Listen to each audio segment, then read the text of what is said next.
And start the recording. Good. All set?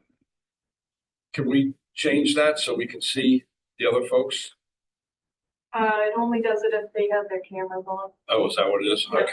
All right. Very good. All right. Good afternoon. My name is Milton Champion, Executive Director of the Gambling Control Unit for the Department of Public Safety, reporting to the Gambling Control Board.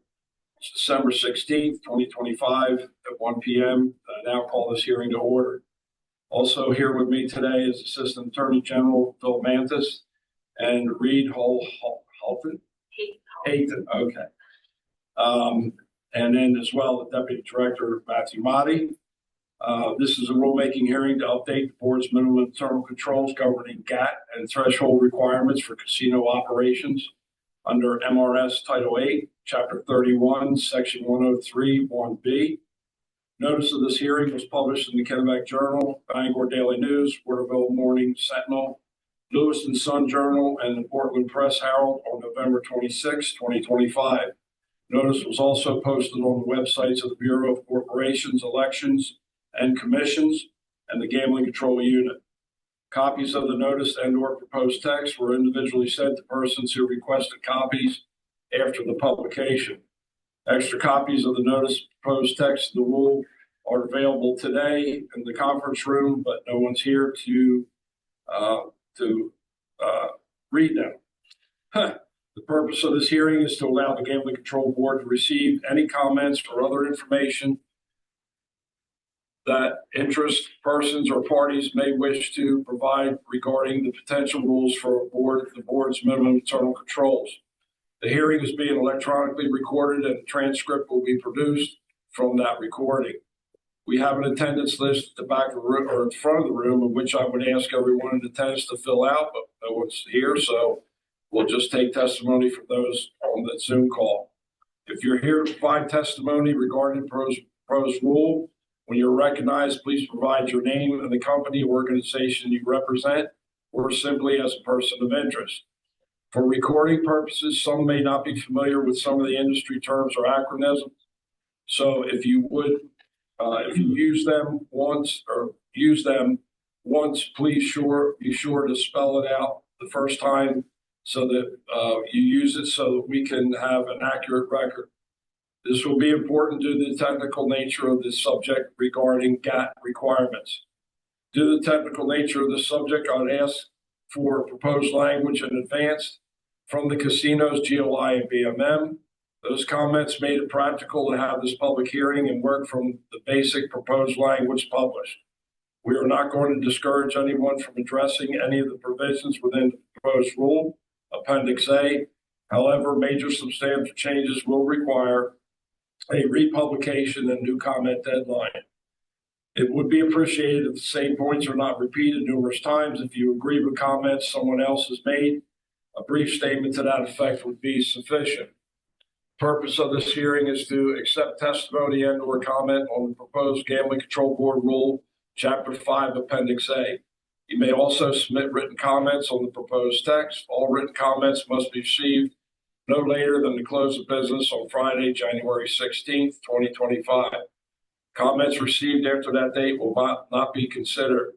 Comments shall be forwarded by email to me at milton.f.champion@maine.gov or to my attention at the Department of Public Safety, Gambling Control Board, 45 Commerce Drive, Suite 5, Augusta, Maine.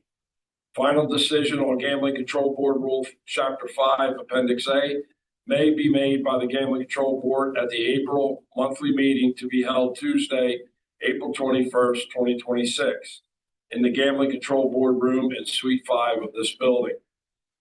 If you have written testimony to submit, you can leave it with me today, but there's nobody here to leave me testimony, so we'll cross that out.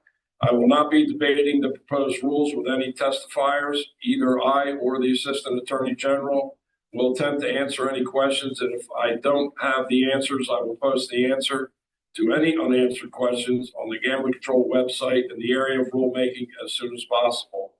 Rather, the purpose of today's proceeding is to hear from you, and I will now take testimony on the proposed text. So let's get started.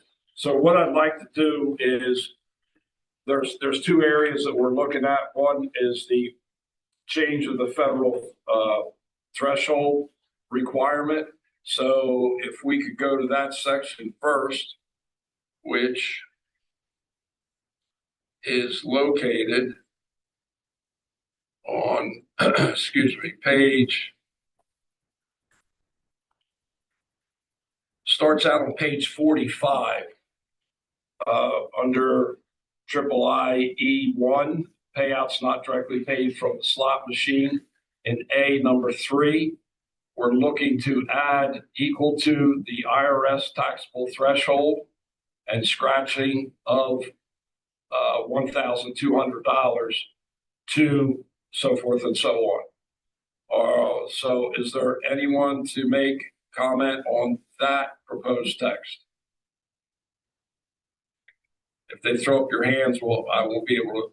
Yeah, your electronic hand goes up, then you'll be able to make comment. Any comments on that? Page 45.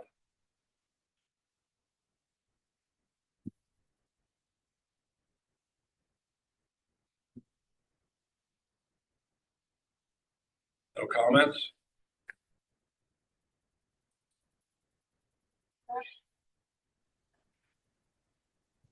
If it's helpful, Oxford agrees with those changes. Okay.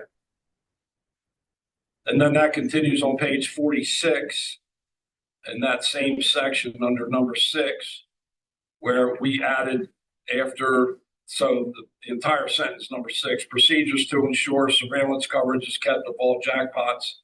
And the addition was to equal to or greater than the IRS threshold, and scratching out the over $1,200 are saved for a minimum of 14 years. Any comment to that proposed text?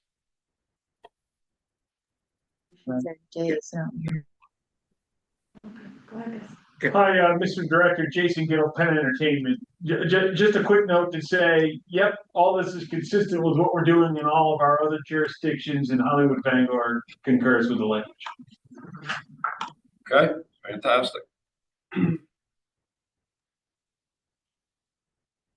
All right, I believe, but I'm going to scroll through real quick. I believe that's the only 2 sections in regards to the threshold.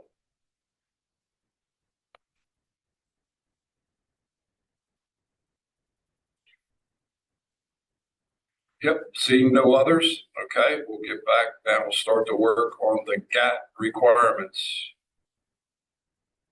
in order to make Maine a GAT state.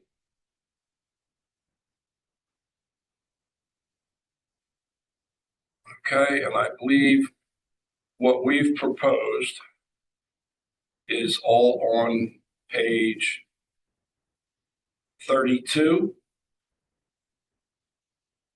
And so I'm going to actually, as it's discussed, and I, completely understand there'll be written comment after that, but honestly, I'm a little bit techie, but not that deep. So, so that's why I wanted to have this meeting, because I did get a little bit of input from GLI and BMM, and I couldn't really tell the difference other than the fact that some of the wording and the direction was definitely different. So with that said, if anybody wants to make comments to this particular section, I'll do my best to take some notes. And then if you would, during the written comment section, if you could send those written comments in addition to whatever notes that I'm able to take today, and I appreciate it. So with that said, anybody want to make comments to this section?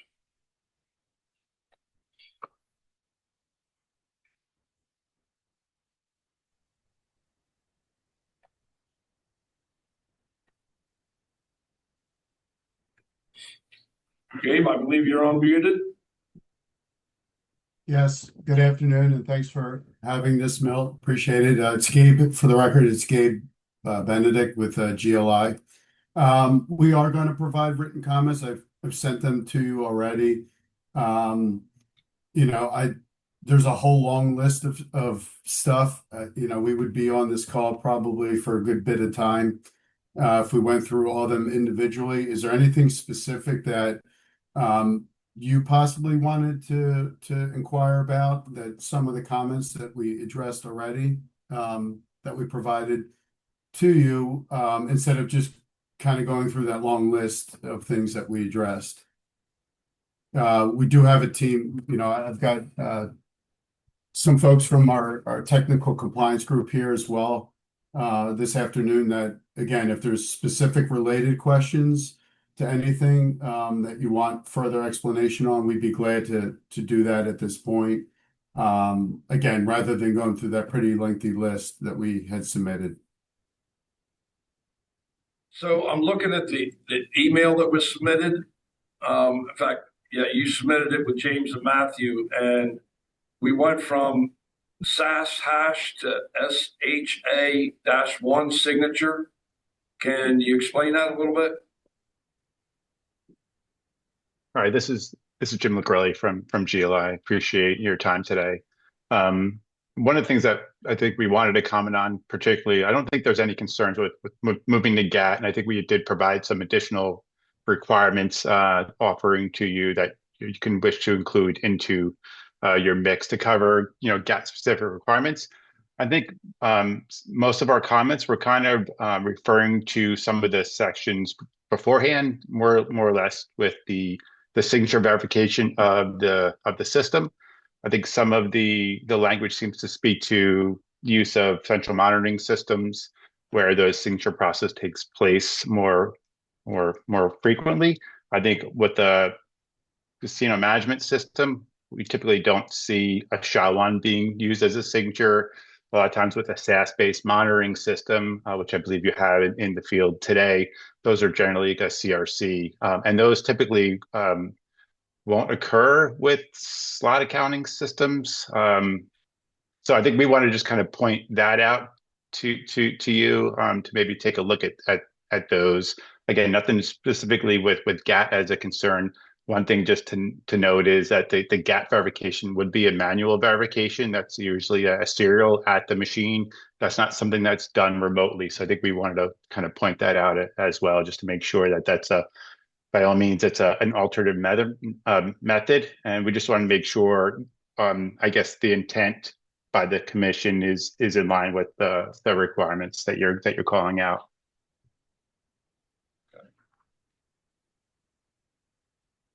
So under the first 3 points, the slot machine software will be verified by means of SHA-1 signature check. I think it's like 1, 2, and 3 kind of speaks to at a minimum every 24 hours, and stored at the slot monitoring system will trigger, basically indicate that there'll be triggers of signature checks. Those typically don't happen on slot monitoring systems. Those are more geared toward frequently occurring with like a central system. So usually with the SAS protocol, it could happen. You could do that. It wouldn't be a SHA-1, it would be a CRC. And typically, in order to have a signature check at a casino management system or a facility-based system, those would generally require additional operations where you'd have to have a binary image stored at the system in order to do those checks, especially with a SAS-based system. If you're talking about like a G2S system, then they have other means to do so. But the frequently used slot accounting systems typically use SAS long pole 21 ROM signature check. So that's some of the reasons why we wanted to point that out to you. So we can certainly provide more clarification in writing to you if that helps. So if you have any questions, yeah. So this initially was brought to the board's attention when we were in rulemaking. And there's at least, well, both casinos were looking at what's the name of the software program? Iris. Yeah, both were looking at Iris. We wanted to make, we didn't want to identify specifically in our rule Iris in case there's something else, some other mechanism that the casinos want to use. But we don't have central monitoring anymore. We're strictly facility based now. So So that's why we brought this up, but I wanted to kind of fill in the gaps here so that they could use the Iris system. So that's kind of where we're at. If that helps explain a little bit more. As I've stated, I'm not really deep into the technology aspect of this. So when you're talking to me about SHA-1 and SAS and all that stuff, I'll probably look like a deer with headlights on. So that's why it's really why I wanted to have this today. So the end result is the two casinos right now are looking at Iris. And so we want to make the rule generic enough that if they, something else comes along and they want to use it, then they would just have to meet certain requirements in order to utilize that new system, if you will. Yeah. So with Iris, it'll monitor our database. So if there's any change in status to the approval, there'll be notification there. So the facilities will be able to see that something is no longer approved. As far as the signature verification that takes place, that's typically going to be done. Again, if you're using GAT through an external verification, someone walks up to the floor and they're verifying the software with a laptop running Verify Plus, or with a Cobotron Pro, running a GAT verification tool. So and I'll confirm with our Iris team. But as far as I know, they're not doing any like signature verification. They'll be able to check the status of the programs, though, for sure. Okay. And that could be run as frequent. That is real time. So as that status changed, you'll be notified of an update. And Matt, by all means, jump in. So the way I understand it, then GAT is just to plug in the machines and verify it, right? Where Iris is totally something separate to this then. Right. Okay. You'll have like an inventory of what's on the floor. You'll be able to verify the status. But as far as doing a signature check, that'll be done through, if you're going to use GAT, through GAT. Yeah. So there would be no, at least not currently, any feasible way of actually polling every 24 hours to verify any signature directly. It would have to be a signature that was already manually inputted into Iris, let's say, and then Iris would basically in real time check the database and tell you if it was revoked.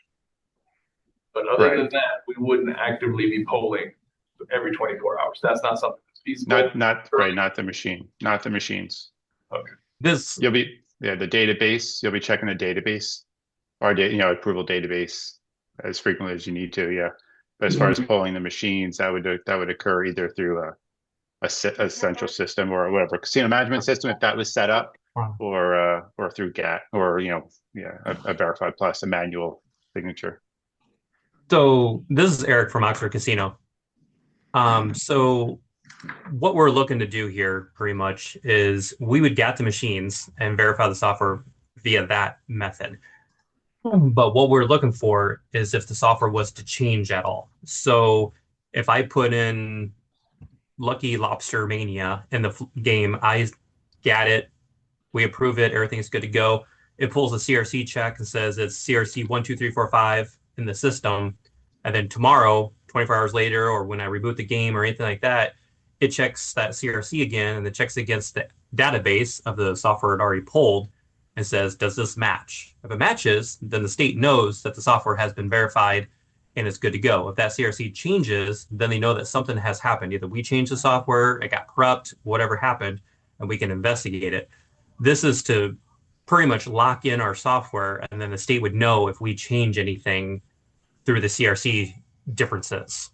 I wasn't expecting this system to pull a signature to verify against GAT. It's pretty much a two-layered system. We'd use GAT and Iris to log all of our software, but then we want the system to pull CRCs every day to see if the software changed at all. And then if it did change, the state would be like, well, you need to update your GLI GAT information, or whatever the case may be. Why did this change? Do we have a work order already in place for it to change? Then perfect. It changed in the system because we had a work order in there for it. But it's the verification part of it to make sure that the software we didn't put old software in there for some reason, or whatever the case may be. So that's where we're looking to get to. I mean, hopefully down the line, 5 years from now or something, maybe then SAS will get updated to pull an SHA-1 signature. But right now, we're just looking to make sure that the software we've locked in is going to be the same software tomorrow, the next day, and the next day. And at any time that changes, it flags the database and sends an alert that says the CRC has changed. And Iris would advise you or would let you know if that's a non-mandatory revoked software needs to be replaced. Yes, we would keep a database in Iris of all of our software on the floor, and you guys would have access to that. And you would be able to look at any of our software. But for some reason we changed something or something happened, you would get a notification from our system stating that the software has changed. You wouldn't know what has changed. You just know something has changed and you need to go out and verify why it changed.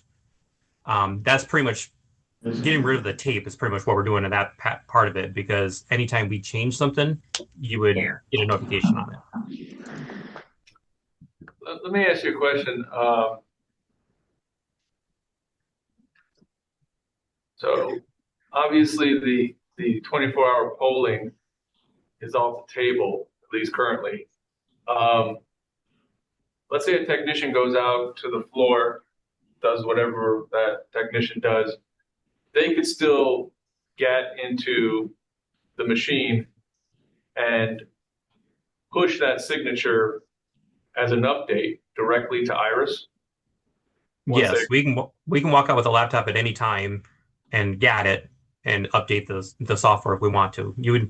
We could have it set up so you'd get a notification saying that the software updated. But yes, we would update it through a laptop. Is that something, an expectation from Iris that? Yes, sir. Okay.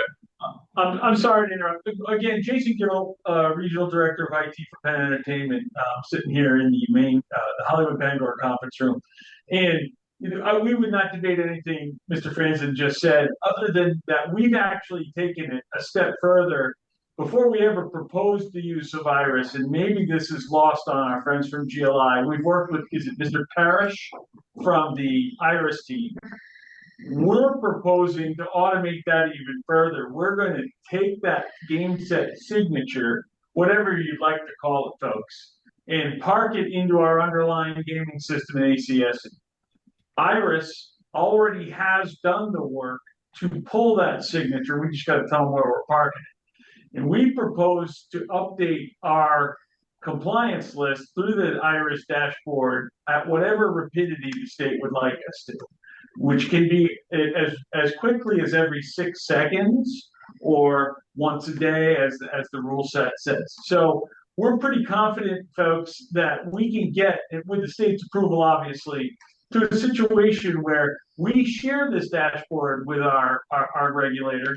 They can see on a daily basis any changes, as Mr. Franzen outlined, and then we would view the GAT manual process as a backup procedure for any slot machine that did not work with the system. And folks, as an aside, we're fairly confident our entire floor would not need to be GATted, but that would be a future conversation. We certainly agree with secondary control of the GATting a machine. But we're hopeful that this thing works in a higher and better way. Yeah, I was unaware that they could say. I was unaware that Iris could take the CRC signature, which I think is only 6 digits, and verify that against their database. So that it wasn't. Yeah. And I don't want to get this meeting hung up on terminology. When we entered into an agreement with Light & Wonder to provide this functionality to Iris, they referred to it as a SHA-1 that is sung over the SAS port of the slot machine. That being said, if we wanted to reduce the language, folks, to just say game set signature or whatever would meet GLI's approval, we would not object. I mean, if Light & Wonder can get the SHA-1 over SAS, then there's no reason why no other SAS manufacturer can't do it too. Yes, sir. Agreed. So I guess that goes back to GLI and Iris on what signature is actually available over SAS on their protocol, and if that is a viable option. And on our side, Mr. Director and Mr. Motti, we've already done the base level engineering to get that data to Iris. As we had spoken in a past meeting, there's a cost associated with it that you're trying to help us out with by asking for this type of technology. So we're fully ready to go once the language is approved by the state. So to be clear, we can poll. Obviously, Iris would not be doing the polling directly, but it would be taking signatures that have been retrieved by the accounting system currently that Penn has, correct? Yes, sir, exactly right. Okay. How far is Oxford from that? Is that something that you're looking into? We have looked into it. It has been paused at this time. We're waiting for the rules to be adopted before we present it in front of ATI. But again, if it's something that Light and Wonder can do over the SAS protocol, there's no reason why ATI cannot do it since it's a standard protocol. So it boils down to what we can get out of SAS.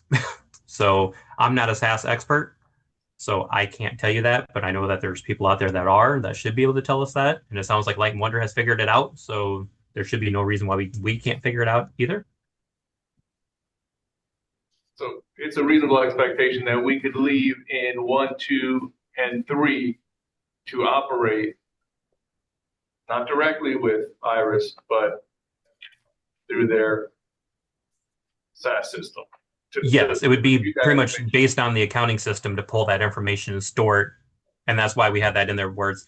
That information needs to be available to a third party company like Iris to be able to verify. So the Sun accounting system is going to download all the data, store it in their own database, and log it and secured so nobody can alter it, but then also be able to push that somewhere so that way Iris can grab it and verify against it. So, gentlemen, this is Peter Nickerper with BMM Test Labs. Listening in on some of the conversation here. What Light and Wonder is probably referring to is a new expansion to the SAS protocol with version SAS version 6.0.3, which allows for greater component authentication to be done, which not every gaming machine currently on the floors probably support. SHA-1 is possible via SAS with that new update to the protocol, but not every game has updated to that protocol. So while you may be able to get that information from some games, I do not believe today you will be able to get it from all games. Most of the games will do a CRC, as has been stated here, which is a 4-digit hexadecimal signature. yeah, and we were kind of expecting not every machine. That's why we kind of fell back onto the GAT as a backup grandfather solution.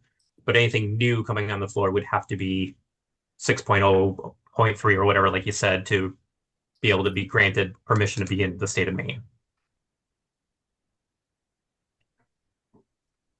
So as far as rule, do we have to identify both? Like either or? I would say that you would leave it in there as SHA-1 could fall back to CRC if the machine does not have the capabilities, because everything should be able to do a CRC check. At least that would give you the ability to store that data. And then if it did change, yeah, you're not going to get it linked to Iris, but you would at least know that the software has changed. And then anything new coming on the floor would then be required to be able to be checked against the database. So kind of adding in a grandfather clause. You know, anything new on the floor needs to be able to have the 6.0.3, whatever it is, SHA-1. Anything older that is grandfathered on the floor currently could be verified through CRC. Does that make sense to everybody? Yeah, Mr. Director, Hollywood Bangor would stipulate that we would be in favor of adding both terms in. It's, as Mr. Franzen said, it's going to depend based on testimony as to how new the machine is. We would stipulate adding both terms. Mm.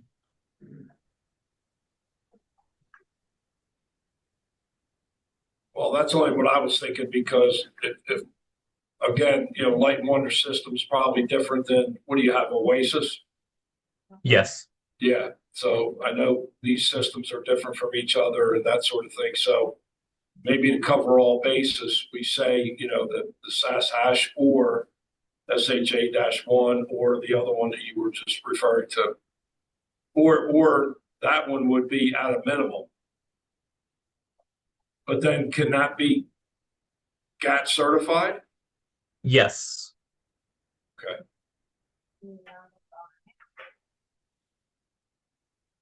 Once the entire floor has been uploaded into Iris, we'll know immediately that it's been revoked or some other status. And anything that's new that comes in is going to be put into the system, which would also be actively checked through the GLI database. So other than manually pushing to Iris those that cannot, these legacy machines that can't do it, other than that, we should be able to do this pretty much going forward right off the bat. It does seem that way, that pretty much all the new games going on the floor should be operating at the newest level of SAS.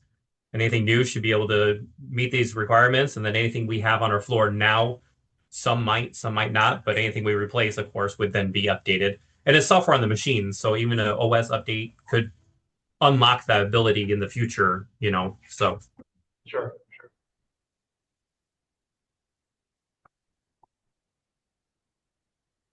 Okay. I think I got a little bit more. It's just that, from what you guys have made comments on, obviously this is all new, and I'm not really up to stuff on all this particular technology, but it seems like, and again, you try to do the rules without being particularly, in some cases, being real specific because of the variation in different systems. So I guess when we send in written comments, we'd have to consider the systems being used and what machines can be tested via GAT through whatever the signature checks are. Does that make sense? Mm-hmm. All right. Anybody from BMM or GLI? Any other extra input, cautions? And I know, like I said, I'll get your written comments, but now that we've had some time to kind of hash this out a little bit, know where Hollywood's going and where Oxford's going, that maybe we can do this a little bit more geared towards what we have versus how the universe does it. This is Peter Nickaper with BMM Test Labs again. Looking over this and what you're talking about here, any additional comments and cautions, not all slot systems today are geared to pull what was previously discussed as a ROM signature, basically that CRC from every game. That's from my time testing systems, most systems have the capability to do it, but not necessarily the instructions to actually do that. So that is one that if that's going to be a requirement going forward, there may be some hurdles for one or more of the casinos to then adopt a facility-based system that can actually do that, or maybe get updates to that. That is just, pointing out that there could be additional costs to facilitate that bit. As previously stated, the SHA-1 signatures is something via SAS that is now possible the latest and greatest version of SAS. It is not the mainstream for a lot of the manufacturers, so that may limit what games could come to the state of Maine, just based on what manufacturers do support the latest and greatest versus those who don't. those are just the cautions that I would want to make sure is in the records. So this way you guys are aware of it as you move forward, and we can provide this in written comment after the fact. And can you just remind me, it's 6.0.3 is the newest one? That is correct. Okay. Most manufacturers support 6.0.2,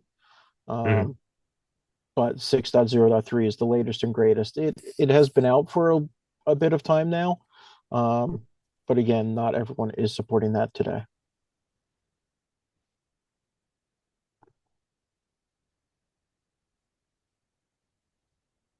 And that's the signature you say? That is the communication protocol. Okay. 6.0.2 will do CRC signatures. 6.0.3, one of the updates was component authentication, which will do SHA-1, I believe.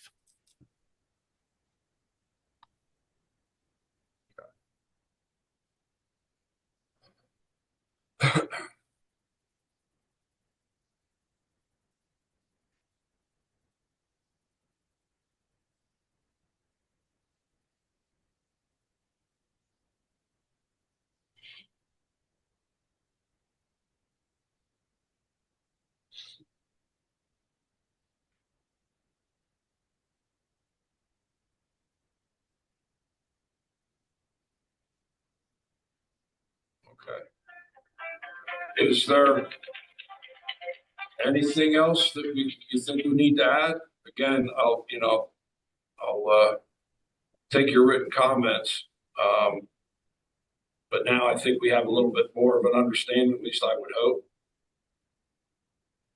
Obviously, Hollywood seems like they're a little bit closer to being able to do this, and then maybe Oxford would have to check with Oasis and see just what capabilities they have.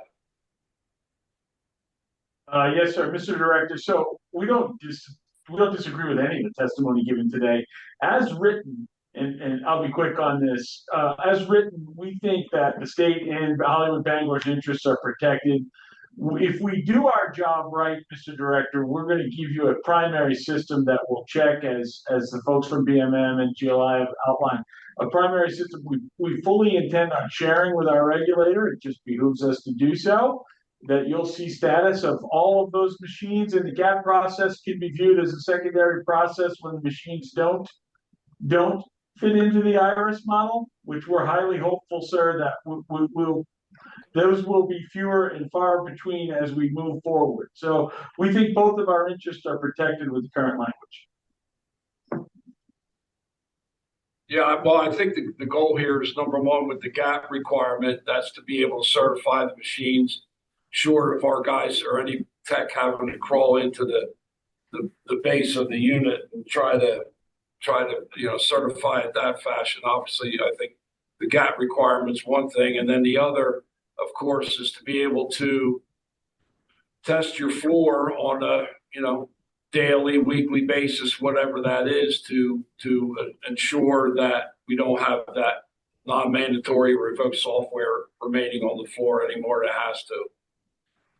Yes, sir. Agreed entirely. Okay. I'll just jump in, Gabe Benedict again, GLI. Just to reiterate, the importance of getting the GAT language correct before we put the horse before the cart and have a system that's either in development or something that is in the works, depending on what timeline you're looking at to implement rule for GAT. You may want to create the foundation of GAT first before putting the horse before the cart and being promised systems without the actual testing or functionality of it at this point. So our recommendation would be to go forward with GAT language and having that correct, the correct outline for running GAT, and then maybe meeting expectations of further advancement in things like systems that are being created in another either rule workshop or opening up the rules at that point. if it's something that's a work in progress as opposed to something that is being used in other jurisdictions, and that's GAT right now. So that's just my 2 cents to this rulemaking hearing, and the comments that we're providing is for the actual process of GAT, and not outside systems and things like that that are in the works or in the pipeline. So with that said, Gabe, if GAT's just the primary thing we're working on right now, we'll do step 1 and then work on step 2. How much language change do you see in what the proposed language is now as far as GAT's concerned? Well, one, I guess just the identifying the signature and the support from what the systems currently do now, and that was brought up about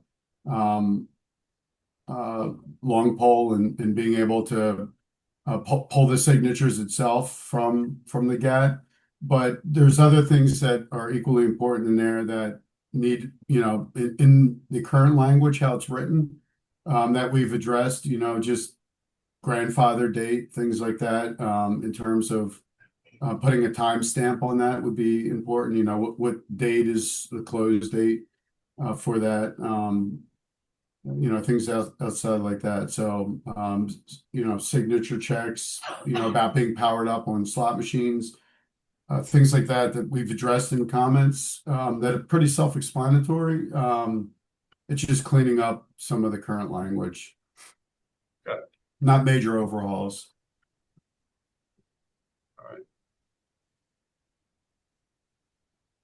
And identifying, I should actually add, again, what I said about the dates, the close dates on the grandfathered period.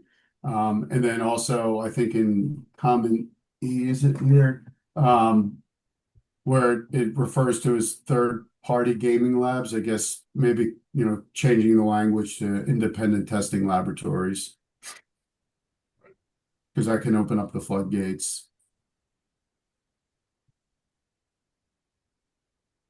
So with that in mind, with the GAT, would we have to add in the SAS and the SHA-1 and the 6.0, all that into there as one or the other type of thing, or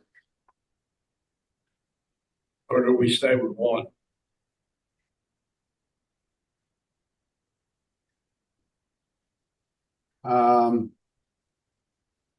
I mean, it's something to think about. If not all machines are operating under one, then Yeah, I would, our recommendation would be that maybe identifying the GATT protocol by version, 3.50.1 or later, or another protocol approved by the board. Language like something like that. Also, a slot machine, something to this effect, that a slot machine shall employ a verification mechanism, which would allow remote validation of any control program, storage media. Something, should a slot machine not be able to support this functionality, giving you guys, the board should be contacted directly by the manufacturer or the supplier to obtain a waiver. So there's a due process in place if it's not, if it's not working or if it doesn't communicate. Talking, things like the communication port shall be located within the slot machine, things that are specific to what the process entails, and allows connectivity without requiring access to the locked logic compartment or cabinet. Things like that, if the port's located on the back plane of the interior of the cabinet, an extension cable shall be permitted to be mounted to allow connection of the required. So what I'm basically talking about here is just drawing out the roadmap for the process of GATT, and then if there are systems or advances where it's going to work incompatible with Iris or any other system, then these are the base, these should be the basic requirements for the gap process, but those systems would go above and beyond. So this would be your base, your minimum, if you will, your base requirements. And anything above and beyond would be exactly what it is. Yeah, that's why in some cases you don't want the rules to be so specific that you're changing rules every 6 months.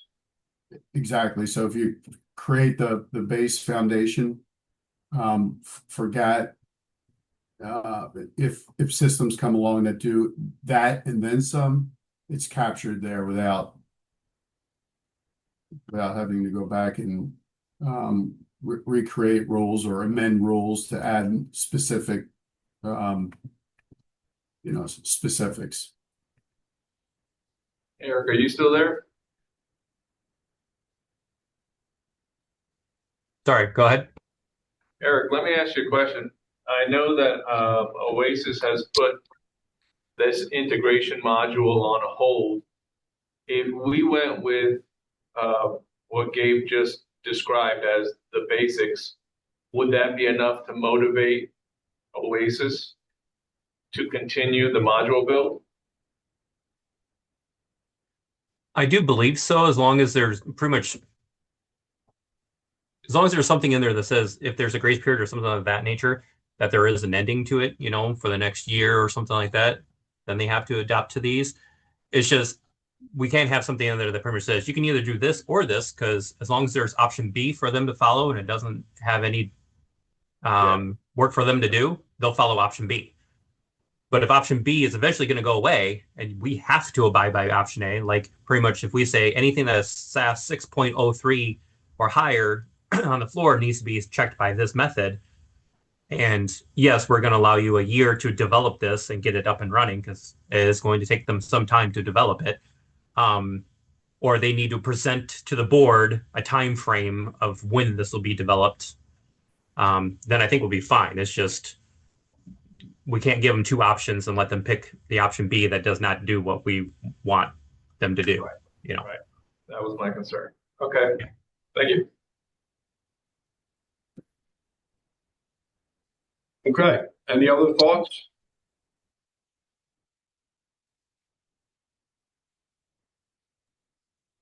I'll just jump in and add, just a follow-up in terms of signatures. We've talked a lot about different signatures and such here.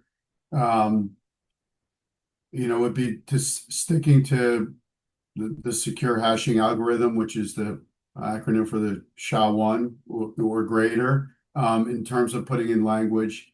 Or if you wanted to add the or component to that, another algorithm approved by the board, in terms of someone coming to you all to present another way of signaturing, and then you can go through that approval process. But that way it doesn't specify that you need to do like specifically a CRC check or whatever. It gives you the option to at some point revisit that with an approval process from you all. Well, from what I've heard so far, GAT is really the way to go. That's the easiest way to certify these machines and any changes and all that sort of thing. So I think we'll push hard into that direction and address the other later. But I do agree. It's like with Iris and anytime we have a specific database that we want to use, you don't want to actually put it in rule, because when you do, you're eliminating everybody else. So that's, when you guys are sending in your written comments, keep that in mind, that we want to kind of make this generic and just leave it up to the board to approve it.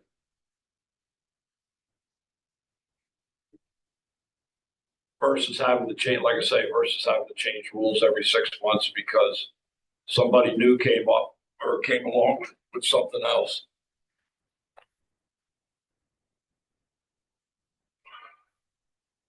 All right. Any other comments? I think I have a little bit more direction.